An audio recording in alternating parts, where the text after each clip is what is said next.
Hey nerds, I will review my top 5 moments and honorable mentions from the 13th episode of The Pitt Season 2, starting now. Welcome back to the Nerd Social. I am Colin. Before we start, chapter times are below if you want to skip ahead, and remember to like, share, and subscribe to our channel. Also, please check out our website, thenerdsocial.org, for more reviews and analysis from our contributors.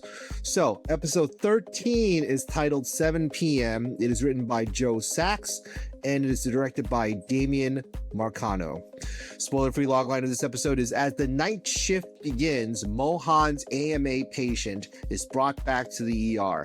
Langdon doubts his place in the pit, and Robby gets Duke's results. So this 13th episode started off where last week's episode left off, with the patient Orlando, and Dr. Mohan is sent into another tailspin after having experienced her panic attack back in episode 10. As I said last week, the consequences of him not having medical health insurance has devastating effects on him and his family. That is not a failure on him personally, but a failure on our government for not prioritizing people like him who fall through the health insurance cracks.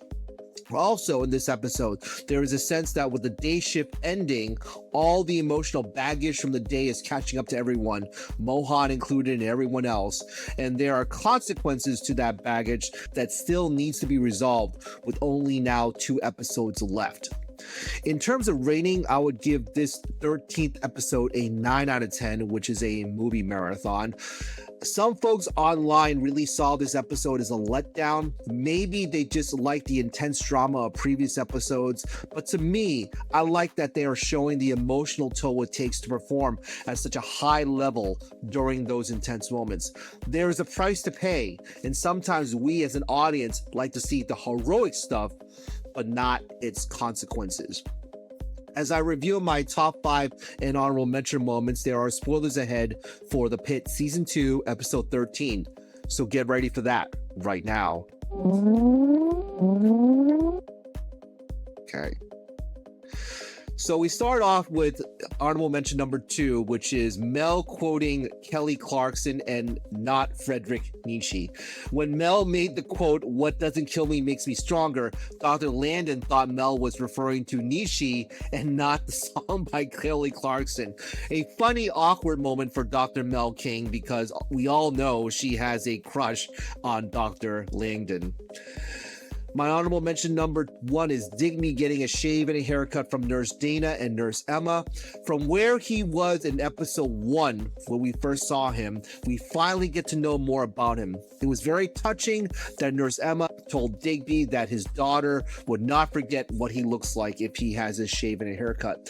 This show continues to do a good job of giving its characters humanity and dignity even during their worst possible day.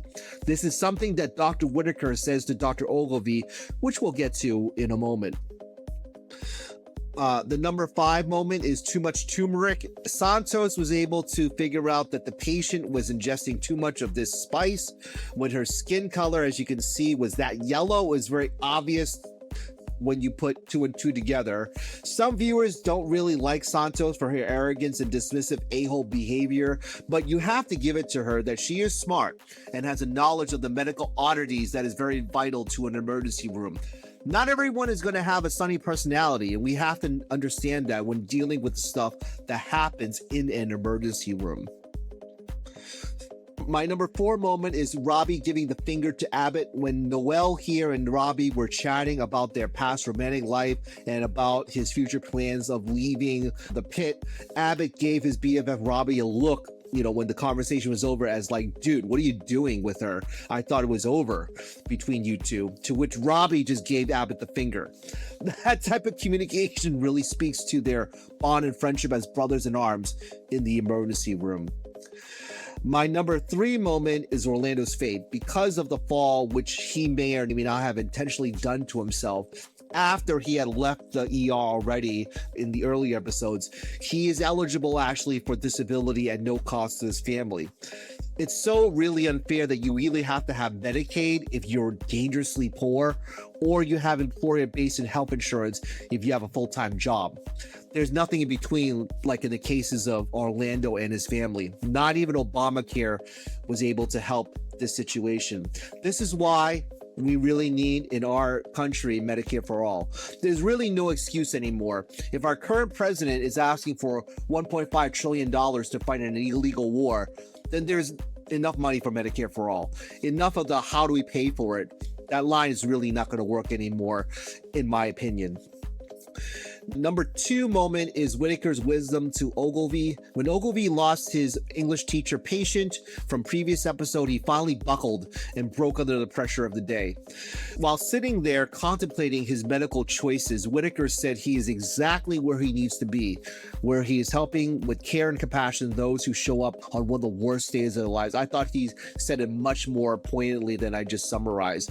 That was such an amazing introspection on his part, and why he may be Robby's heir apparent. And even when we know that he can do the job, he lacks self-confidence. But I think that in this scene, you really see that his confidence is really growing, since Langdon is really on the outs in Robby's mind right now. And we don't know about whether or not Langdon can really handle the situation right now, having been back the first day on July 4th. We'll see what happens to him, hopefully by the end of season 2.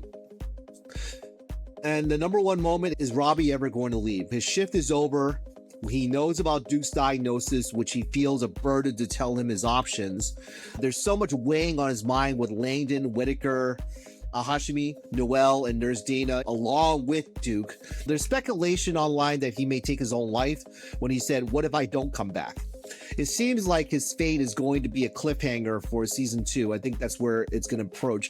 And we won't know until season 3 what really happens to Robby. I'm speculating that his character will be waived for most of season 3 and be resurrected near the end of season 3. I don't think he can die because he's so central to the show itself, and it will be, I would think, a ratings killer if Noah Wyle leaves the show. So those are my top 5 and honorable mention moments from the Pitt season 2 episode 13. Tell us what your favorite moments were from this episode by commenting down below. Like, share, and subscribe for more content like this, and we will see you next video.